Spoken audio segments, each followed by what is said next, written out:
ಗ್ರಾಮ ಪಂಚಾಯತ್ ಕಚೇರಿಗೆ ಬೀಗ ಜಡಿದು ಪ್ರತಿಭಟನೆಯ ಹಿನ್ನೆಲೆ 82 ಜನರ ವಿರುದ್ಧ ಪ್ರಕರಣ ದಾಖಲಾಗಿದೆ.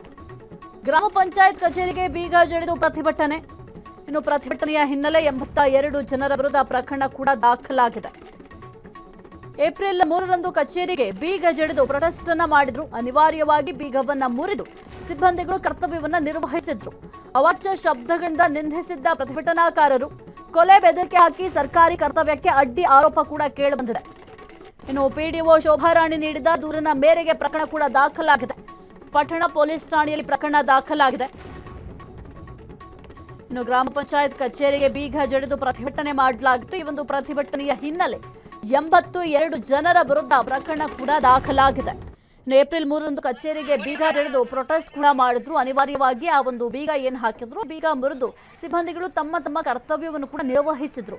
ಪ್ರತಿಭಟನೆ ಮಾಡುವಂತಹ ಸಂದರ್ಭದಲ್ಲಿ ಪ್ರತಿಭಟನಾಕಾರರು ಅವಾಚ್ಯ ಶಬ್ದಗಳಿಂದ ನಿಂದನೆ ಮಾಡಿದ್ದಾರೆಂಬ ಆರೋಪ ಕೂಡ ಕೇಳಬಂದಿತ್ತು. ಇನ್ನು ಜೊತೆಗೆ ಕೊಲೆ ಬೆದರಿಕೆ ಕೂಡ ಹಾಕಿದ್ರಂತೆ. ಸರ್ಕಾರಿ ಕರ್ತವ್ಯಕ್ಕೆ ಅಡ್ಡಿಪಡಿಸಿದ್ದಾರೆ. ಈ ಆರೋಪಗಳ ಅನ್ವಯ ಈಗ ಸದ್ಯಕ್ಕೆ 82 ಜನರ ವಿರುದ್ಧ ಪ್ರಕರಣ ಕೂಡ ದಾಖಲಾಗಿದೆ. ಇನ್ನು ಪಿಡಿಒ ಶೋಭಾರಾಣಿ ಅವರು ದೂರು ಕೊಟ್ಟಿದ್ರು. ಆ ಒಂದು ದೂರನ್ನು ಆಧರಿಸಿ ಈಗ 82 ಜನರ ವಿರುದ್ಧವಾಗಿ ಒಂದು ಕೇಸ್ ಕೂಡ ದಾಖಲು ಮಾಡಲಾಗಿದೆ ಪಟ್ಟಣ ಪೊಲೀಸ್ ಠಾಣೆಯಲ್ಲಿ.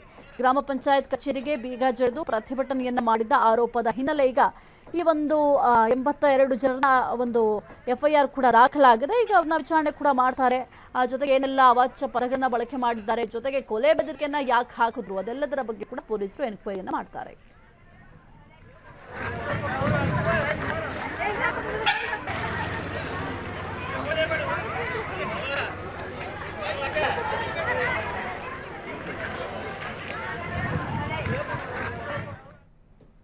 ಕ್ಷಣ ಕ್ಷಣದ ಸುದ್ದಿಗಳಿಗಾಗಿ ಫ್ರೀಡಂ ಟಿವಿ ಸಬ್ಸ್ಕ್ರೈಬ್ ಮಾಡಿ, ಲೈಕ್ ಮಾಡಿ ಹಾಗೂ ಫಾಲೋ ಮಾಡಿ. ಹೊಸ ಸುದ್ದಿಗಳ ನೋಟಿಫಿಕೇಶನ್ಗಾಗಿ ಬೆಲ್ ಐಕಾನ್ ಮೇಲೆ ಕ್ಲಿಕ್ ಮಾಡಿ.